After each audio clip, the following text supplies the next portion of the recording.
O'rtoqlar, samolyotlar uchib ketyapti, bizda esa narxlar tushib ketyapti. Iveco texnikasini hamyonbop narxda 3 yil garantiyasi bilan xarid qilishni istasanglar, kommentariyada plyus belgisini qoldiring yoki narx deb yozib qoldiring. Biz sizga mana shu texnikani to'liq narxini tushuntirib beramiz. Hozir esa Piskent shahriga biz mana shu texnikani chiqazib yuboramiz, narx ikkitasini. Ismingiz?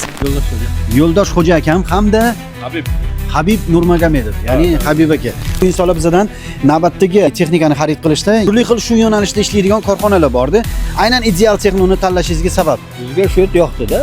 Komplektatsiya zakoni komfort. Водитель uchun sharoit bor. Водитель uchun ham sharoit bor. Ham ideal texnoda mana shu texnikani nalichada bor. Xo'p, mashinalar muborak bo'lsin. Avvalambor yaxshi kunlarga xizmat qilsin. Tegidan shamol o'tursin. Musobaqa keluvligi mana shu texnikani yaxshi jihatlarini gapirishadi. Iveco komfort. Haydovchiga eng udobniy-da joyi. Udobniy. Avtomat korobka aka. Tagidan shamol o'tursin. 25 tani yuk oladi aka. Yukni sezmaydi bular xudo. Men nima deyman, ustoz nima desa shu. Ustoz shogirdlarni qiynamaymiz. Musobaqada kim g'olib bo'ldi? O'zingizlar yozib qo'yinglar. Ustozmi, shogirdmi? Ideal texnomiz mana shu siz bilgan texnikalar, ekskavator, tigach, furgon, xullas qanaqa texnika kerak bo'lsa murojaat qiling, biz sizga ishonchli xizmat ko'rsatamiz. Xullas qisqasini aytganda, ideal texno bu ishonchli.